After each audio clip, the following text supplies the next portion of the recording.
Tilelelelelententen. Tilelelelententen. Tilelelelententen. Alright. Tushaanza kipindi. Bas, venye inafaa. Wadau, wakurugenzi, wadau des, emperors and empresses. Habari zenyu bana, mnajisikiaje siku ya leo? It's a TBT Thursday. Yeah, and kama kawaida bana, kidogo nifanya ile kitu ya mkurugenzi. Wallahi mkurugenzi approach kijana ako na talent. Yeah. It's a good day, it's a good Thursday, it's a TBT Thursday. Tumekuwa mahali public participation. Na niliwaambia guys muende public participation kwenye. Na nina glow. Bana is God bwana. Is God. Ama namna gani my friends? Yeah. Nimekuwa mahali public participation na kidogo nikitokea. Unajua lazima usalimie watu wawili watatu, uwaulize venye wao wanasikia hii maneno ikiendelea, venye wao wanafikiria. Bana kwani public participations kila mtu anaendanga akiwa ana expect maneno gani? You go and state your issues. Natoka watu wanasema ni the same shenanigans zenye zinaendeleanga. Guys, si tulisema shenanigans is a young perspective. Ama namna gani my friends? Yeah. Na leo as I had promised you guys that we are going to start doing things a little bit differently. Na of course tutaanza kuona hii ikikuwa in effect kuanzia next week. I had promised you guys tutakuwa tunafanya maneno vi different, but just a taste, yeah, a taste of the different sort of fields zenye tutakuwa tunaingilia. Na uzuri ya the sort of thing yenye tunaenda kuongelea leo ni ati it's a personal hobby of mine. And regardless of the fact that it's a personal hobby of mine, it's a hobby of many of us. Wenye kidogo tunakuanga overthinkers, tunazimanga simu na internet saa 9 za usiku. Umekushinda tu hapo tu ukiangalia. And today we're going to look at a little bit of conspiracy theories. Yeah? Najua kama wewe ni fan wa conspiracy theories, sitaki kusema siku ya Thursday utakuwa unapatana na mimi, but patananga na mimi tuongeze conspiracy theories. Ama namna gani my friends? Yeah, kuja tuangalie hii man. Kwani serikali ikitudanganya hii side, kwa nini tusijidanganya na conspiracy theories hii side? Na angalau conspiracy theories zinakuanga interesting, si kama uongo za serikali sometimes. Nimetumia jina sometimes, mabeshte zangu wanakuanga pro government wasisikia vibaya. Yeah. Na today entirely I have a reason to why I have chosen these 5 conspiracy theories in specific. Yeah? Na kwa hizi 5 conspiracy theories zenye tutaenda kuongelea, ningependa hata wewe unipe maoni yako hapo chini kwa comment section. Kwanza nikiwakaribisha tena niwaambie we are live on Simcha TV and Reti FM. Our very local, our very capable, our very able, our very much entertaining media stations. Na lazima tukuze haka kitu. So piga comment hapo chini uniambie aje ni conspiracy theory yenye ni conspiracy theory gani yenye huku bambo unaweza taka tuiongelele the next time tunaongea kuhusu conspiracy theories. Ama namna gani my friends? Iko chonjo? Bas. Na ukiingia hapo kwa social media bana, upatane na Direct Media on YouTube, upatane na Simcha TV on YouTube, upatane na YouTube pages twetu on TikTok, on Facebook, on Instagram, on X. Bana piga like hapo tu. Piga like, piga follow. We will appreciate you. That is the best way yenye unaweza to support sisi. Tunafaa kujitaje journalists ama presenters ama media house, whichever pleases your heart. Yeah, support us by liking, support us by commenting. Tupe tu moyo. Na hata ukiona bana Prince Kiara amekaa vizuri leo, anafaa kununuliwa ka lunch, unaweza tupiga hiyo simu iko hapo, uambie I'm requesting for Prince Kiara in specific. Yeah, utanifikia rahisi tena sana. Na hata ukinunua lunch useme handsome boy anataka kupelekwa out bwana, hata yeye akakule pizza, aende akakule tunakula nini kukubahati. Yeah. Mimi nani nikatae? Who am I? Yeah. Na hata nita appreciate. Yeah. So now Si tuingie kwa kipindi ya leo. Unaona venye hata sitaki kuongelea maneno ya serikali leo, sitaki kuaguza leo, sitaki kuinject, but by the end of the show, by the end of the kipindi wadau, lazima tutakuwa tumeinject mahali, au sio? Nakumbuka siku ya jana tukimalizana tukipatwis jana tulikuwa tumeongea sana kuhusu Afrika nini, au sio? Juu tuliongea kidogo, nikiongea kuhusu Kenya sana nitapata #FreeKR na trend kidogo siku hizi. Na hatutaki hiyo maneno ianze saa. It is too early. I am still young boy. Ngojeni nifike kitu 70 nianze kuinject vizuri, ndio within that period nikuwe nimetesa hii dunia. By the time tunafika 99 na huko hivyo, muamue hata mnataka tu kuabduct KR hivi kidogo. Siwezi kata. Sai bana, tunahitajiana hapa nje ama namna gani my friends? Tuingia kwa conspiracy theories za leo, na nimekuambia niandikia hapo chini kwa comment section ni conspiracy theory gani unaweza taka tuangalilie, unaweza taka tuelezeane, tuzungumziane ni gani nyingine tunaweza tumia. Niambia hapo kwa comment section. Juu hizi zote tutakuja tu kuzisoma vidogo, tutakuja kuziangalia, tutakuja kuona their impact, tutakuja kuona their effect yenye imeacha. Na itakuwa shwari, si ndio? Conspiracy theory number 1. Background story. Conspiracies zetu za leo zote zenye tunaenda kuguzia, zenye tunaenda kuongelelea, all of this are based on a very mighty United States of America. And you know why I am talking about this confidently? Ni kwa sababu these conspiracy theories, the government of the United States of America, number 1, they happened over the past, zime happen over 20 years ago. So ni the 1900s na huko the 19, utaona tu ka 19 mahali, hakuna 2000 kuendelea. Na Generation Alpha mwenye ananiwatch hapo ukiwa nyumbani, chukua hata Google, enda uangalie hii kamambo, hata wewe usome more than that. And the reason I am talking about these conspiracy theories, especially the ones from the United States of America, is because the government of the United States of America has come out clean with this information. Ama namna gani my friend? So kama unaona kama nitadanganyana kidogo, ingia hapo kwa Google, ingia hapo kwa mtandao wako, enda research aka kamambo, uone kama ni field yenye itakuinterest kama mimi. Mabeshte zangu, I want to big up brother wangu anaitwa Hillary Ocheng, wherever you are maze, ni supporter wangu mbigi sana, tunawachingizi ma conspiracy theories, pamoja tunajadiliana. Big up yourself wherever you are. Wherever you are, uko nyumbani, uko kwa mtandao, unaenda mahali, uko kwa mat, una watch kupitia simu yako. Kama wewe ni fan wa conspiracy theories, niandikia hapo wewe ni fan. Niandikia hapo conspiracy theory yenye ungetaka tuangalilie. Ama namna gani my friends? Conspiracy theory number 1 inaitwa Operation Northwoods. Operation Northwoods, nitasoma with an English dialect. This is what the theory states. In the early 1960s, the United States Department of Defense and the Joint Chief of Staff developed a plan known as Operation Northwoods, which proposed false flag operations to justify military interventions in Cuba. The plan included staging terrorist attacks on US soil, hijacking planes and sinking boats to create the illusion of Cuban aggression. Munaona kwa yeye kama mambo inaelekea? These events were meant to sway public opinion in favor of a war against Cuba. President John F. Kennedy ultimately rejected the plan, and it never came to fruition. The documents detailing Operation Northwoods were declassified in the 1990s, confirming that such a plan was seriously considered. So, tuko miaka za 1960s, mahali United States, I think by that time Pentagon ilikuwa imejengwa, ama kama iko imejengwa kwenye walikuwa wanapatana, si ndio? Ministry of Defense imekaa tu hivi, imeona hawa Cuba bana wametuzoea mbaya. Bana hawezi kuwa ati wanataka tu independence. Aje sasa na sisi tuko na stake kwa hiyo country yao.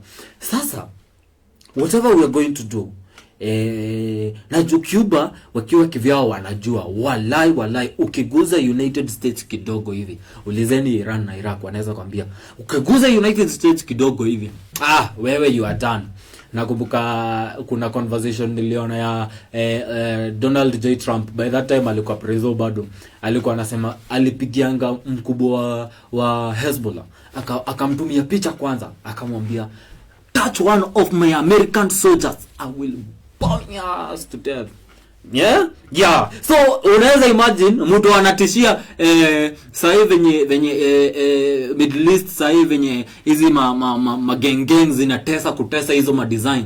Umse alimwambia straight up, jaribu kuguza one hair of an American soldier. And mind you, in Middle East kuna over 500,000 United States soldiers wenye wako huko ama wanakuwa deployed huko. So ukiguza United States, hata unajua ukiguza United States kidogo tutakutambariza my friend, ama namna gani? Yeah, so Cuba wako hapo wametense mbaya, so hawezi fanya anything. Lakini United States inataka haka kitu. United States inajisikia iko na joto bwana, iko na ma hit because bwana hii Cuba namna gani? Cuba, remember, ndio kijana Che Guevara ametoka. Ama nimekosea wadau? Mtaniambia hapo. Yeah. So our guys walikaa chini wakasema, you know what? Ndio to justify hizi maneno, ndio hata public ikwe on board na haka kitu, lazima tuwaonyeshe that Cuba wanafanya maneno. Yeah, Cuba wameamua, you know what, tuna hijack planes zenyu. Cuba wameamua, you know what, hizi ship zenyu tunazitambariza mbaya sana. And in real sense, Cuban government or Cuban forces were not involved. So the government of the United States ilikuwa ina haya mamasenari wao, wanaenda wana hijack planes, wanajifanya wao ni wa Cuba, wanatekeleza kamambo. Ilikuwa plan, ilikuwa the plan, ilikuwa hivi. Lakini as it is saying, President John F. Kennedy by that time akakuja kuangalia hii kitu, akaona nyinyi madogo modhi, nyinyi hamuna kitu kingine mnafikiria kwa hiyo Ministry of Defense. Yeah? Shenanigans. Ama namna gani my friends? Yeah, the evidence of this, we have declassified documents from the National Security Archive detail the proposed false flag operations. And this declassified information zilikuja kukua declassified in the years between 1990s hapo hivyo ndivyo ziliku. Alafu unajua wako na tendency wana declassifying kitu kidogo wakiendelea. Mumeshika hiyo conspiracy theory, irusha at the back of your mind. Tuende the next conspiracy theory. The next conspiracy theory is an interesting one. This one kwanza ilipewa jina MK Ultra. The project MK Ultra was a secret CIA program initiated in the 1950s to explore mind control techniques. The project involved administering drugs including LSD. LSD ni one of the drugs zenye zinakuanga za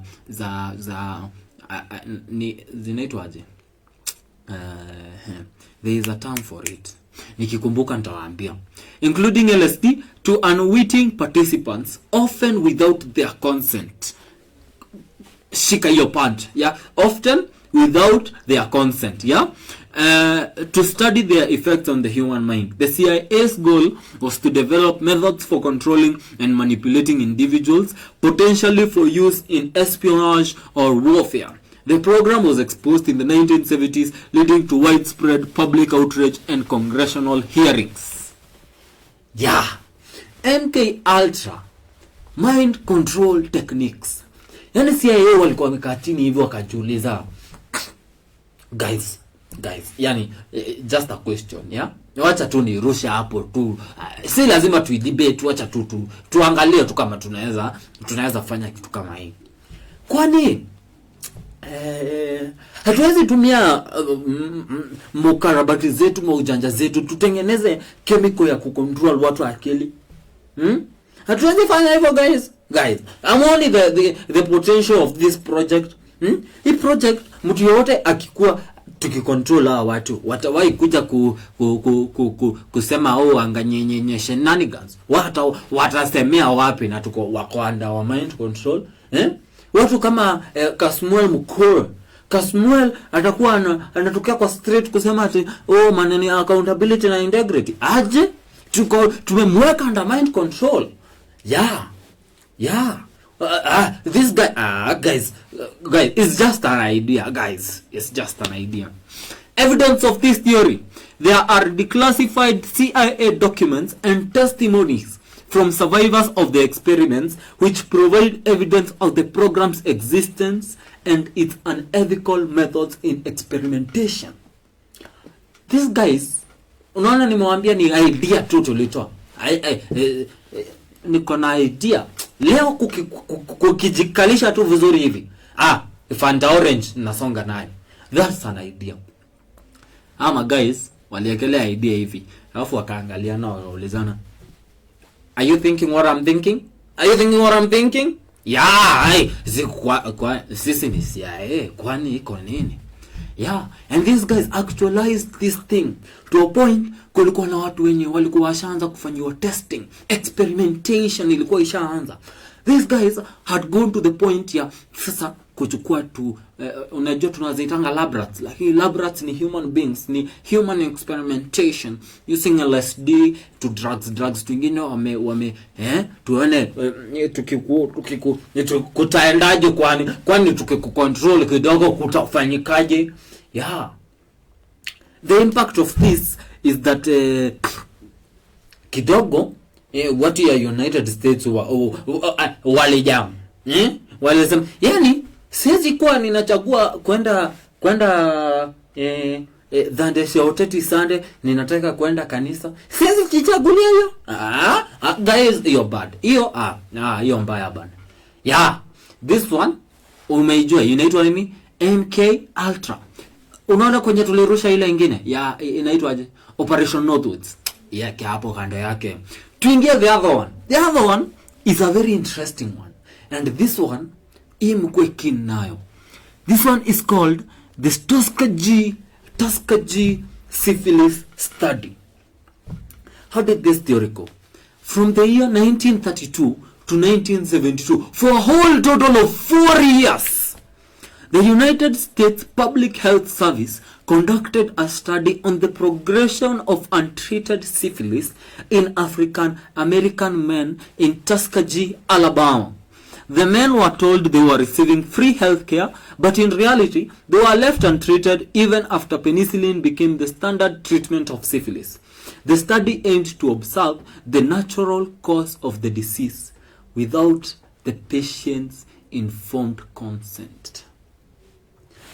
Sijui kama mmepata hii maneno guys. So, turudi nyuma, tumark time kidogo. Between the year of 1932, kumekuja kitu inaitwa kaswende. Kaswende ndio syphilis, ndio? Kama nimekosea, walimu wangu wa Kiswahili unisamee sana na mniambia hapo kwa comment section. Hawa guys wakaulizana, sasa hatuwezi jua venye hii disease kweni hatuwezi observe to watch tuone human being hawezi jitibu, hawezi produce mavitu zenye zitakuja kupigana na hii disease. Yeah, kwani for example, wewe uko na asthma hapo, asthma yako ni ile ya kidogo ukivuta moshi ya tear gas, uguzishwe tu tear gas kidogo hivi. Wewe tunakuokota, tunakupeleka kwenye tunakupeleka mtu yangu. Yeah. So hawa guys walikaa chini wakajiuliza aje, tunataka kuangalia kama hii mwili ya binadamu haiwezi yani unataka kuniambia hauna uwezo, hauna uwezo guys, hauna uwezo ya ku-create antigens and antibodies ya kupigana na syphilis, hauna, lazima utumie madawa. Penicillin tumesikia sio expensive hata, lakini kwani hatuwezi test tu tuone. Okay. Na alafu guys, tumerusha hii idea, tutatest na nani? Si tutest na our white men wetu. White man apewe penicillin. African American tunaweza test na our guys. Mnaona aje hiyo maneno? Hawa tunaweza test. Hawa tutawaambia tu tumewapatia free treatment, lakini sinyata nyinyi mnajua ako kasindano ukifanya hivi wewe unajua tu ni maji. Yeah. Tuone kwani iko nini. And they did this, they continued to do this for 40 years. Between 1932 to 1972. Evidence of this The study was officially acknowledged by the US government, leading to a formal apology by the then President Bill Clinton. Guess when? In 1997. This has been almost past 60 years. Ya wakifanya aka kamambo. Actually ni how many? 60, 97, 32, 64 years. Yeah. President Bill Clinton akakuja akaambia, sorry guys, sorry. Yeah. Si mko chonjo sasa. Si nime apologize. Si ni sawa. Yes, sorry. Pole. Tuskegee syphilis study. Yake wapi? Kwa zile conspiracy zingine zetu mbili. Tulikuwa na ya kwanza, Operation Northwood. Tukukuja MK Ultra. Operation Northwood ni Cubans wakae kama watu attack. MK Ultra mind control. Now we have the Tuskegee syphilis study. Hii ya kaugonjwa tuone kama venye inaenda, kwani si tunaona tu guys, ni observation peke yake. We go to the third one. The third one is very political. Inaitwa the Watergate scandal. The Watergate scandal involves a break-in at the Democratic National Committee headquarters in the Watergate office complex in 1972, followed by a cover-up orchestrated by the members of the Nixon administration. President Nixon. Simnakumbuka? Yeah. So President Richard Nixon and his aides were implicated in efforts to obstruct justice, misuse government agencies, and sabotage political opponents. This scandal eventually led to Nixon's resignation in 1974. Evidence: there were tapes recorded in the Oval Office, testimonies from key figures, and investigative journalism by one Bob Woodward and Carl Bernstein uncovered the extent of the conspiracy theory. Sasa Kenya nasoma ni a summary. Hii Watergate scandal kulikuwa kunakuja kuwa na elections US. Nixon akaangalia akaona, guys, ground ilichafuka. Sasa tutafanyaje ndio acha opposition, hata wenye tuna opponents bana, hata wao wapakwe uchafu kama sisi. Ya tutafanya hivi guys, tutaenda to break in kwa headquarters.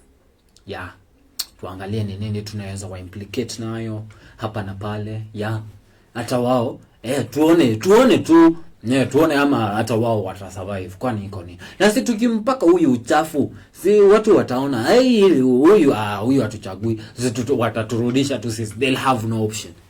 Yeah guys. Now all this mjue mmesikia kuko na tape recordings za the Oval Office. The Oval Office is a very secret office in the White House of the United States. This is the office ya mkurugenzi mkuu, president of the United States, anaitwa POTUS. Na that time ilikuwa President Richard Nixon. Na hiyo time wanapanga haka kamambo kwa Oval Office. By the way, if there is one place where there is no surveillance in this whole earth, wacha hiyo shimo yenye unatokanga dodori, ingia Oval Office. Oval Office unaweza ingia useme siri zako zote. As of right now, useme siri zako zote, hakuna mtu atawahi jua ukiwa peke yako huko. Isipokuwa sasa secret service ya huko, I think wanakuanga na hiyo monitoring ya huko. And there is nothing that is said in the Oval Office yenye utoka kwa hiyo ofisi. Evidence imekuja ikakuwa nini? Kuna video tape, kuna sound recording tapes za kuonyesha aka mambo kakipangwa. Yeah. Na unaona after hii kitu imekuwa discovered, what happened? Resignation. Quick fast. Toka kwa hiyo ofisi Nixon. Wenda to home. Wewe hata tutaki maneno yako. Sasa hivi tuko na ngapi? Tuko na 4. Operation Northwood, MK Ultra, Tuskegee syphilis study, Watergate scandal. Tumaliza na ya 5. Ya 5 kidogo hii theory tunatoka from most of these theories zenye tumeona ziki happen, whatever was happening there was happening in the soil, wanaitanga the soil of the United States. Ilikuwa inafanyika ndani ya United States. Hata hii maneno ya Cuba ya Operation Northwood, tunasikia Operation Northwood kwanza hata iko kwa inflation na wako actualize, but walikuwa wamepanga. Walipangia wapi? Uko kwao. Sasa nataka tutoke nje kidogo. Na tukitoka nje tuna consider a conspiracy theory called the Iran-Contra affair. The Iran-Contra affair was a political scandal in the mid-1980s during the Reagan administration. It involved the covert sale of arms in Iran, which at that time was under an arms embargo. Arms embargo ni kama mimi ni Kenya na Tanzania, we have an arms embargo. Hata tukue tuna produce arms deadly design gani Tanzania hatuwezi wauzia. That is the sort of condition when you have an arms embargo. Most of the times you happen when nations are not allies. They are not allies, ni my enemy nations. Yeah, kama unaona hii ni Iran na US, na already tunajua wenye Iran na US yuko. So there was a covert operation for sale of arms to Iran, and the proceeds, pesa yenye walipata, was used to fund the Contras, a rebel group in Nicaragua. The sale of arms to Iran was intended to secure the release of American hostages held by the Hezbollah. The affair was illegal under United States law, and as it violated both the arms embargo and the congressional restrictions on funding the Contras. This one ni ile moment yenye unasikianga, we are going to kill two birds with one stone. At this time, this happened in the mid-80s. At this time, US na Iran wameambiana hatufai kuuziana arms between the US and the Iran. You know why? Because we are not friends bwana. Nitakuuzia aje mamisuli za kukuja kunitandika ati unatumia firearms zangu kukuja vita against me. Hiyo mbaya bana. At the same time, Contras ni rebel group iko Nicaragua. At this time I think Nicaragua ndio walikuwa unaona venye kuna pangana issues na between the government kama huku kwetu Kenya. Huku kwetu Kenya ndio tulikuwa na independence, kulikuwa na maumau wanapigana na serikali yenye ilikuwa at that time, the colonial government. Si ndio? So maumau wa Nicaragua, but sijui kama ni maumau wa huko ama walikuwa na good intentions ama bad intentions, wanaitwa Contras. Contras, US walikuwa wameambiana, guys, Senate yetu imekaa chini imesema hatufai kufund rebel groups. US hatufanye hiyo mkamambo. Okay. Mumeamua hivyo kama senators, sawa. Now I think at this time nina appreciate the way the house had the House of Congress ilikuwa na its own independence. Very huge amount of influence at the house. So mumesema tusifund Contras. So yani in short ni kumaanisha mnaangalia pesa zenye tukitoa muone tu pesa kidogo tu hivi tumepea Contras tunachoma. Okay sawa. Sasa guys, tutatoa wapi pesa ya kufund Contras? Situzie Iran bunduki 2-3 hapo bwana. Hawezi tushinda ni zetu. Tunaweza chukua tu kama 10 tuwapatie na price ridiculous mbaya sana. Alafu hiyo madao si tunachoma hii side ingine tunakuja tunajenga. Hata hawatajua what happened. Hawatajua kwenye tulitoa funds. Watajuaje? How will they know? Watanjuanje? Are you seeing what I'm saying? We have 5 conspiracy theories. The Iran-Contra affair. Funding one nation with arms and picking that money and funding a rebel group in another nation to continue the fight between the government. Number 1. Number 2, the Watergate scandal. Wewe ni political enemy wangu, tuchomeane kama mbaya. Si mimi nishaharibu ground, hata wewe chafuka bwana. Number 2. Number 3, the Tuskegee syphilis study. Guys, kuna hiyo gonjwa. Si tuwapime tu, tuwaambie tunawapea treatment lakini hatuwapei. Kwani watajuaje? Au watajua? Tutaifanya 40 years. Kwani kwa nini? Na sisi hii penicillin tujue tunapatia watu wa rangi yetu. You're good. Hapo good. Yaine, the MK Ultra hapa CIA walikuwa wameamua mind control techniques. Guys, we are on a different level now. Tunataka kujua venye tutawa control. Hata si kuwapatia ati zinaitwa aje procopandas. Hatuwapei procopanda, hiyo ni moto. Tunataka kuwa control, tuwapange venye inafaa. Kwani iko nini?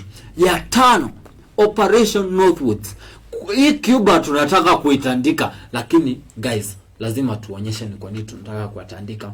So soldiers wetu wapange kama boss zao hapo, wakaeni kama terrorist, wakuwa wametoka Cuba, na sisi wakishafanya hiki kama mambo tuende tukutandike Cuba sasa proper with a reason now.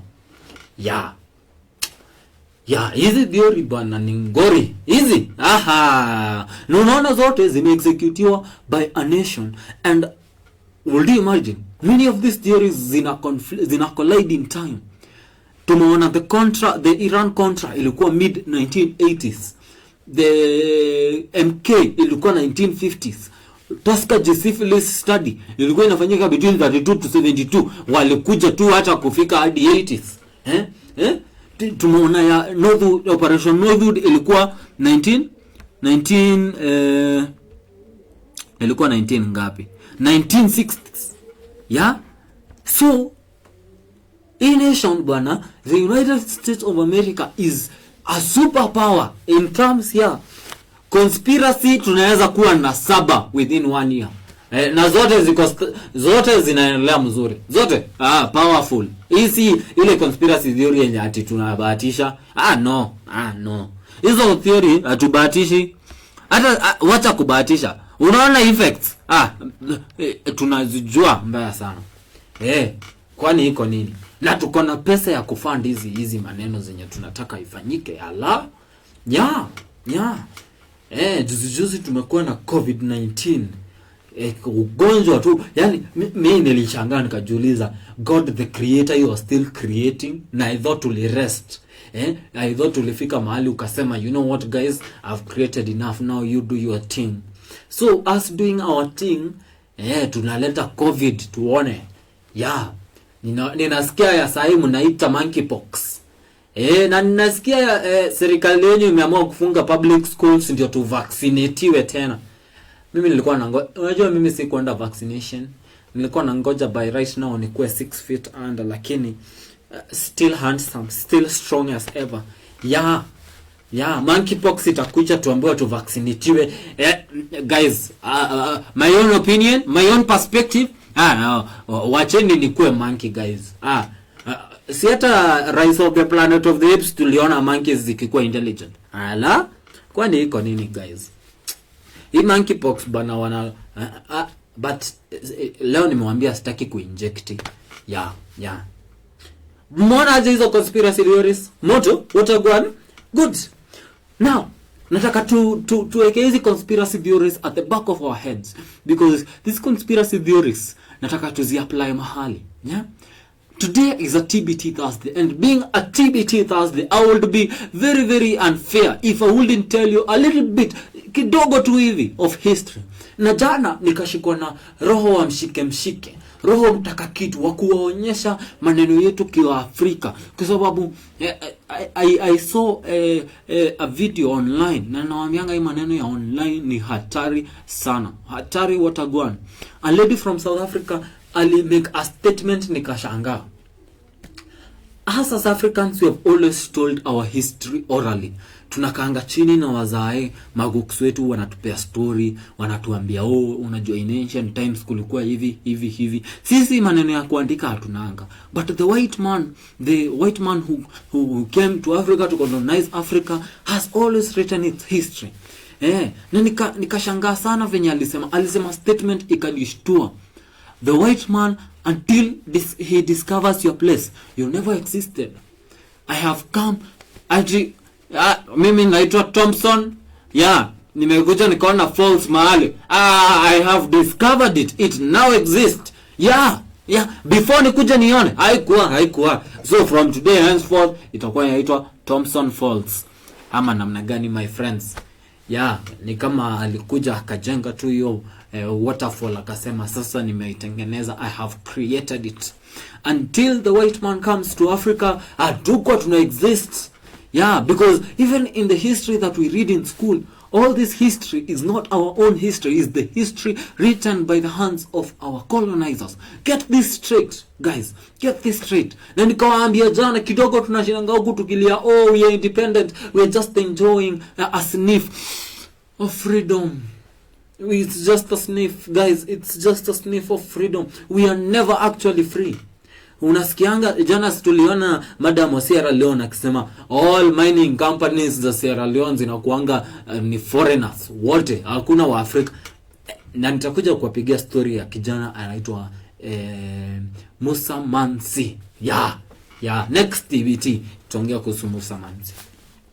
Tukiwa in the spirit ya Musa Mansi na spirit ya Makeba ndio alisema hiyo statement ya until a white man discovers you and says poof, now you exist, you are never discovered.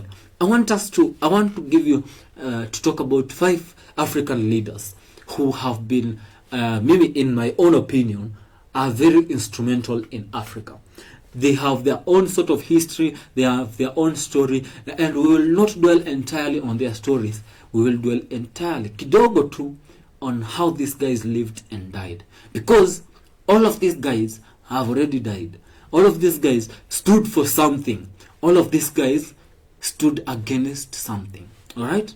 Si tuangalia watano alafu mimi muniwie radhi nimalize kipindi before nione CIA wamekuja kwa hiyo mlango yetu. Ama namna gani my friends? Na ndio ujue mimi ni mzuri. Siguzi Kenya muende muangalie Morara amewa inject ya kutosha. There's a guy I've come to learn in history from Congo called Patrice Lumumba. Najua mnajua kuhusu kijana. Patrice Lumumba was the first prime minister of DRC. At that time ilikuwa inaitwa Congo Leopoldville. Hiyo ni jina ya mzungu. By the way hata Kenya nilikuwa hiyo haikuwa inaitwa Kenya. So he was the first prime minister after it gained independence from Belgium in 1960. Do you know when he died? January 17, 1961. Guy hakukaa hata more than 1 year. Patrice was a very vocal critic of colonialism and sought to reduce Western influence in his country, particularly from Belgium and the United States. Conspiracy theory. Many people believed that Patrice Lumumba venyali dedi execution style. Patrice Lumumba's assassination was orchestrated by Western powers, particularly the United States and Belgium, who viewed his Pan-African and anti-colonial stance as a threat to their interests. Classified documents later revealed that both the CIA and Belgium authorities had discussed plans to eliminate Lumumba. It is widely suspected that his murder was carried out with the approval or direct involvement of these foreign entities, with Belgian and local Congolese collaborators executing the plan. Very sad. DRC gained its independence from Belgium in 1960. Time nitakuja kuankonfirmia.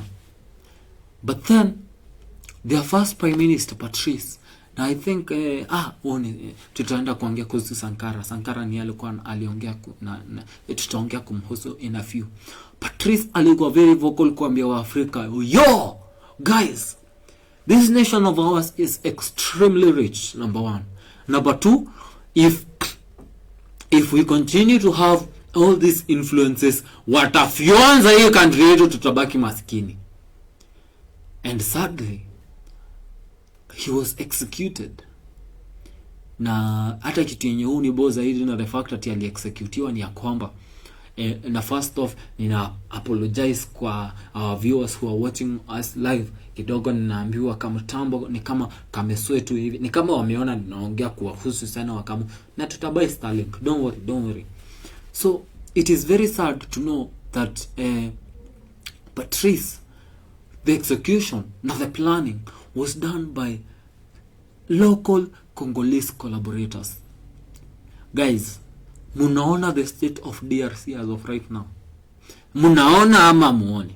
Sisemi mengi. Sisemi mengi. Mkurugenzi alituchallenge akatuambia, sisi tunajuanga stories za walami mbaya sana, lakini stories zetu hatujui. And then we research story ya Patrice Lumumba from DRC. Leader number 2, a leader from Burkina Faso. By the way, President of Burkina Faso, wherever you are, I salute you, because you are an embodiment of Thomas Sankara, the guy we are about to see right now. Thomas Sankara died in October 15th, 1987. But he angalau alikuwa make a difference uko kwao. Thomas Sankara was often referred to as Africa's Che Guevara and was the president of Burkina Faso from 1983 until his death in 1987. Sankara was known for his revolutionary policies which aimed to reduce dependence on foreign aid, promote local development, and challenge Western economic influence in Africa. Conspiracy theory. Sankara, by the way, na hii mwende watch story kwa channel ya Mkurugenzi, anafanya mambo kufanya hapo. Thomas Sankara was killed in a coup led by his very close associate Blaise Compaoré. Many believe that the coup was backed by Western powers, particularly France, due to Sankara's radical anti-imperialistic policies and his push to reduce foreign influence in Burkina Faso. The involvement of external actors in his assassination remains a topic of debate and investigation, with some suspecting the involvement of French intelligence. Yani, kuna video fulani inakuanga online na mwende muangalie, especially venye ni wa point kwa direction ya Mkurugenzi, anakuanga amepeana story ya Thomas Sankara in a very deep in depth mbaya sana. Sankara alibadilisha the state of Burkina Faso within 4 years. By those 4 years, Burkina Faso was getting back into a recognizable state where the people of those nation hakukuwa na story ya unemployment. Our magazi walikuwa washaanza kujitegemea in terms of their wearing, in terms of their economic empowerment. Our wadau walikuwa kazi mbaya. All this through the influence and the policies zenye Thomas Sankara alikuwa anaekelea kwa country yake. Thomas Sankara, nikikumbuka hiyo story yenye Mkuru alitupea, alikuwa very influential na kuuliza watu wake, guys, yani mumeamua tu kusema sisi lazima tusaidiwe na watu wengine huko nje ndio tu survive aje. Hata mimi niwaulize guys, hata kama nilikuwa nimesema siguzi Kenya, guys, lazima IMF, World Bank, deni ya Saudia, deni ya Mchina, lazima yani tukue tuko na madeni huku nje ndio tukue ati tunajiempower. Na sasa kama huku kwetu hizo madeni zina empower nani? 10 millionaires and 10 million beggars. Sisemi mengi, tutoke kwa Sankara. Endeni muangalie story ya Thomas Sankara kwa channel ya Mkurugenzi. Ninajua Mkurugenzi bana ninakusupport sana, hata niliona juzi wakitu support vizuri. Big up yourself. Hata sisi nikusaidiana ama namna gani my friends? Yeah. Tutoke hata the 19s, tutoke huko. Naona kidogo Generation Alpha wataanza kuniuliza, ni akina nani guys? Yeah. You guys know of a leader from Libya, a very influential guy, anaitwa Muammar Gaddafi. Muammar Gaddafi was killed in October 20th, 2011 and was killed by rebels during the Libyan civil war. Muammar Gaddafi, his background was the leader from Libya from 1969 until 2011. Na Muammar alikuwa ameamua kukatilia hiyo kiti mbaya sana. He was known for his anti-Western rhetoric, his opposition to the US and NATO policies, and his efforts to unite Africa under a single currency and a single political system. The conspiracy theory sasa ya Muammar inaingia. His death came after NATO intervened in the Libyan civil war, with many believing that Western powers played a direct role in orchestrating his downfall. Gaddafi had previously warned of a Western plot to overthrow him due to his plans for a pan-African currency that would challenge the dominance of the United States dollar and euro in Africa. His brutal death, captured on video, has fueled theories that his killing was part of a larger Western agenda to maintain control over Libya's oil resources and prevent the unification of Africa. Guys, mimi kuna kitu moja nilikuwa nikigrow up, kuna kitu moja nilikuja kula kuhusu this great leader anaitwa Muammar from Libya. Sai ukiweza enda Libya na we compare within 2011 devalidate, we compare Libya 2008 na Libya 2018, a 10-year difference, two different places. Libya, there's this thing yenye mimi niliona na ikanishtua. Libya hakunanga homeless people, hakuna. Libya hakunanga slums, Hakuna. Libya ndio unaweza pata watu kuko na congestion, but everybody has a stone house in Libya. Everybody has a home. Yenye si ati unalipia. No. You are a citizen of our nation. Kwa nini unalipia kukaa kwenyu? No. Tuko na mafuta, wacha tutauza mafuta tupate pesa. Lakini wewe usikose home. Wewe ni Libya bana, unakosaje home? Na niwaambie kitu moja crazy. Mnaona, to the fact that we are seeing his death was very much publicized, ilikuwa on video. There are a lot of theories that say this was very intentional in making sure that mtu yoyote mwingine Afrika akona mafikra kama ya Muammar Gaddafi, uone kwenye unaelekea my guy. Yeah. Na hizi zote ni conspiracy theories. Alright? Yeah. Tutoke hapo. Tuingie nchi ya Mozambique. Nchi ya Mozambique, the date is October 19, 1986. We are looking at a leader named Samora Machel. Samora Machel alidedi with a very common sort of death in recent days. Do you know of what? Plane crashes. Samora Machel was the first president of Mozambique, serving from 1975 until his death in 1986. Hata huyo alikuwa amekwama mbaya sana. 11 years. Amesema wallahi guys, nipeni time niwaonyeshe. Machel was a Marxist-Leninist who sought to reduce Western influence in Mozambique and aligned the country with the Soviet Union. Okay? Machel died in a plane crash near the South African border. Many people believe that the crash was not an accident, but an assassination orchestrated by the apartheid regime in South Africa, possibly with the complicity of Western intelligence agencies. It is suspected that a decoy radio beacon, allegedly placed by South African forces, lured Machel's plane off course, causing it to crash into a mountain. The full circumstances surrounding the crash remain shrouded in mystery, leading to widespread speculations and conspiracy theories. Kama yenye tunaenda kudiscuss sai. Ati guys aliamua. Simnajua for the longest time the Western forces, when I say the Western forces, I mean the United States of America. Yeah, the United States of America. Na watu wanaitwa Russia by that time in the 1980s, whatever 2012, Russia haikuwa inaitwa Russia, ilikuwa inaitwa the Soviet Union. By the way, mimi ninaweza ringa staina watoto wa Gen Alpha. Yeah, it's good. At the time, Soviet Union na the United States, do you know why? Soviet Union, it has its own pride, it has its own policies, its own way of doing things. As a matter of fact, kuna time kulikuwa na Cold War between the United States intelligence forces, akina CIA, akina FBI, na the intelligence forces za Russia. At the time ilikuwa inaitwa KGB. Our dau walikuwa wanafanya Cold War moja watagwan. CIA na FBI wa US wakienda kufanya testing ya nuclear warfare. Russia wanafanya yao, kwani iko nini? Kwanza, let me tell you something interesting about Russia's intelligence. At the time during the Cold War in the 1990s, walikuwa na a very huge worry that the United States might decide to use nuclear warfare against them. So they did something called the Dead Hunt Protocol.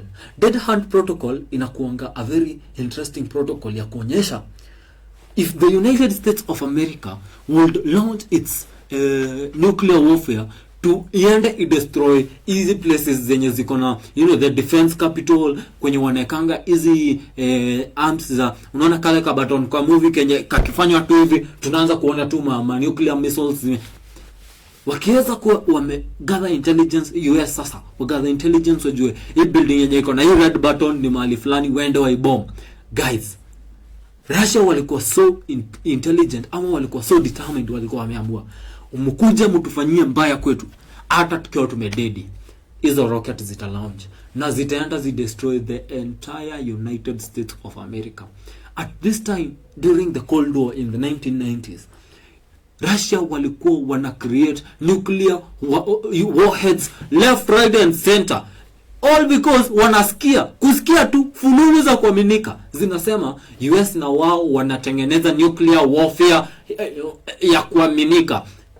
I am telling you guys, if there was ever a war between the Russia KGB at the time na the intelligence forces za US during the Cold War of the 1990s, guys, bana kungekuwa na the apocalypse inge happen at that time.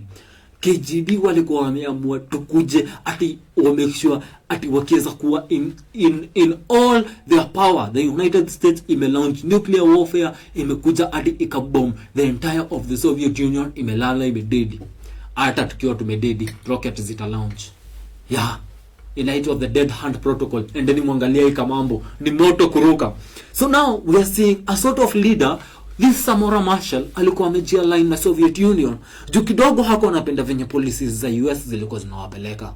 Na niwaambie kitu, US influence ama the Western influence, because it's not just the West, even in Europe, their influence into Africa is still reaching till date, till now. Bana finance bill imepita juzi, tulikuwa tunasikia imetoka wapi?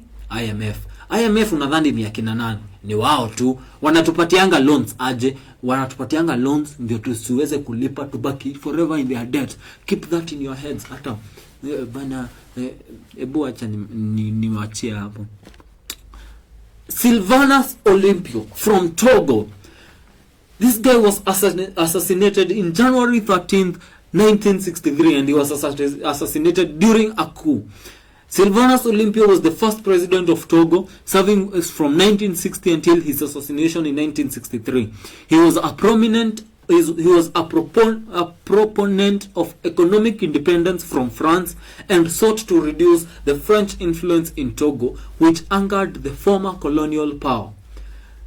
So conspiracy theories inasema Olympio was killed during a military coup led by Etienne Ayedema. Many believe that France played a role in the coup due to Olympio's effort to distance Togo from French economic and political control. The timing of the coup, just as Olympio was moving to establish closer ties with the United States and other non-French entities, has led to speculations that his assassination was part of a broader effort by France to maintain its influence in its former colonies. Napenda kukompea Sylvanus na Thomas Sankara. Thomas Sankara na Sylvanus walienda with very similar characteristics. Sankara alibetraywa na beshte yake anaitwa Blaise Compaoré. Sylvanus amebetraywa na one of his of course mse mwenye anaitwa Etienne. Si ati alikuwa mbali na yeye, alikuwa tu hapo. Na wote walikuwa French colonies. Walikuwa nini? French colonies. Na muende mwangalia hiyo story ya Thomas Sankara, because the same thing that happened to him hivi na Sylvanus Olympio from Togo. And these guys will do absolutely anything. We have 5 leaders here. We have talked about Sylvanus Olympio, tumeongea kuhusu Samora Machel, tumeongea kuhusu Thomas Sankara, tumeongea kuhusu who is this other guy's name, Muammar, tumeongea kuhusu Patrice Lumumba. And then nilikuwa nimewapatia conspiracy theories ngapi? 5. Nikawapatia the Operation Northwood, nikaonyesha MK Ultra, nikaonyesha Tuskegee Syphilis study, nimeonyesha kuhusu the Iran Contra affair. Ya 5 ilikuwa gani? Guys, simnikumbusha hiyo ni ya 5. Ya 5 inaitwa the Watergate scandal. Show ya leo tulikuwa tunaongea kuhusu conspiracy theories. Na nikienda kufunga kipindi, nataka tufikirie tu vitu kadhaa. Mwaka wa 2019 tukakuja kusikia kuna ugonjwa umetoka China unaitwa COVID-19. Na ilimenemewa COVID-19 because it was in the year 2019 yenye ili come through. Na COVID-19 ilikuja kubadilisha the state of the earth as it is. We saw a lot of people die in Italy. We saw a lot of deaths here in Kenya. And this disease, I am telling you this for a fact, na hata nyinyi mnajua, hii ugonjwa ilicreatiwa na mtu tu. Na si walisema wanatuletea vaccine. na wakatuambia tuvaccinatiwe sana. Na juu mimi siku vaccinatiwa na siku gonjeka, Mungu aliniweka na alhamdulillah. Kunaendaje? Guys, kidogo for the longest time there has been an influence in the whole of Africa. Sitaki kusema Kenya. Juu Kenya kidogo tumeamua kukua guinea pigs. Sisi ndio malaboratory wa kutest utu vitu. Sasa nimesikia mmeletwa ingine inaitwa monkeypox. Na sijana niliwaambia kulikuwa na whistleblower ametoka Bill Gates Foundation mwenye alikuwa anasema maneno yake hapo kuhusu monkeypox. Kama hujapatana na hiyo video, ingia kwa mtandao utafuta. Na hata ukiingia kwa mtandao utafute, research these things on your own. There is something that there are influences all over the world that are right now. Tunaongea kuhusu monkeypox. Kuna story nyingine chini ya maji ya carbon credits. Ati tunaweza nunua tuchafue nchi yetu tu penye tunajisikia na carbon monoxide, carbon dioxide emissions. Si as long as tunaweza kuja tununue Afrika mahali kuna miti kadhaa. Hiyo ni carbon credits. Na tumechagua leaders wenye wana sit in tables with people who want to influence us in this sort of manners. Hiyo ndio state yenye tuko kama nation. And live alone the nation. That is the state we are in as Africans. We are the continent with the most wealth. Lakini hiyo wealth haitusaidiangi. Wakionyesha maneno ya poverty, picha zinakuanga za Afrika. Wakionyesha venye Afrika hakuna maji, ni sisi tu wanatuonyesha.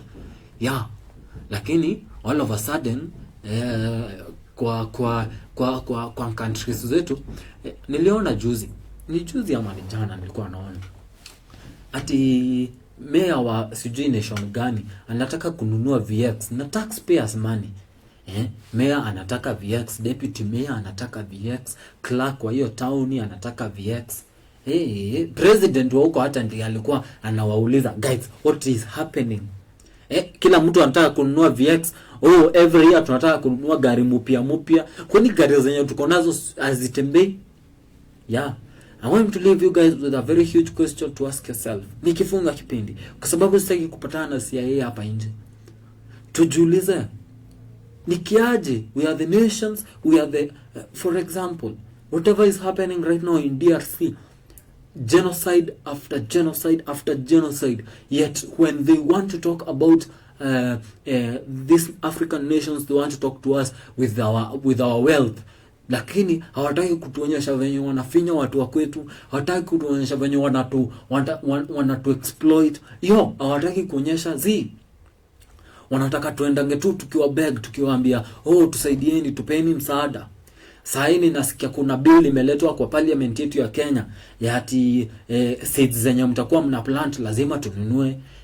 Hizo seed ukipanda hata ujaribu kupanda hizo seeds kama ni mahindi. Unajua shags niliona tunapandanga mahindi, alafu ninaangalia shosho yangu anachukua mahindi 2-3 anaziweka zinakauka vizuri, anazitumia kuplant tena the next season, ana exchange na shosho wenzake. Hiyo hatufanyi anymore. Hiyo tunaondolewa. Sasa hii tutakuwa tuna plant Kenya wao wanataka. Na kila time tukitaka kupanda lazima tuwaombe. Na tukitaka kuomba lazima pia tukue na ruhusa ya kupanda. Guys, as an African, sitaki kuambia kama wa Kenya kwa sababu sisi kama wa Kenya tuko na maneno zetu zenye tunapambana nazo. But tafadhalini guys, kidogo let's take interest in our own things. Tuache kulalia masikio jo ati tukiambiwa na watu huko nje kuko na monkeypox inakuja itawaua vibaya sana.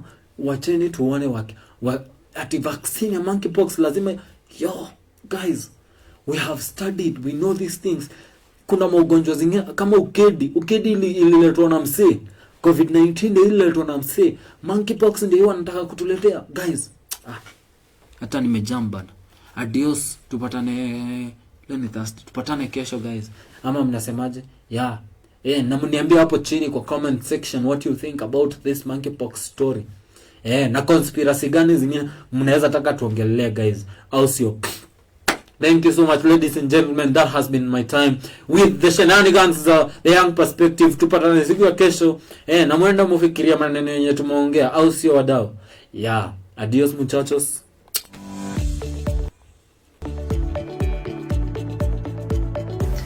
Hi, my name is Mary, Administrative Assistant from Wema Halisi Limited. We are a real estate company based in Kenya where we deal with buying, selling and selling on behalf of lands and properties. We also deal with real estate consultancy, real estate agency and rental house management. Our offices are located in Banana, Karori in Kiambu County, just behind Karori Level 4 Hospital. For more information about us and our services, reach us on 0726 175 976 or 0769 595626. Visit us on our website at www.wemahalisi.limited.com and check out our amazing products on all our social media platforms at Wema Halisi.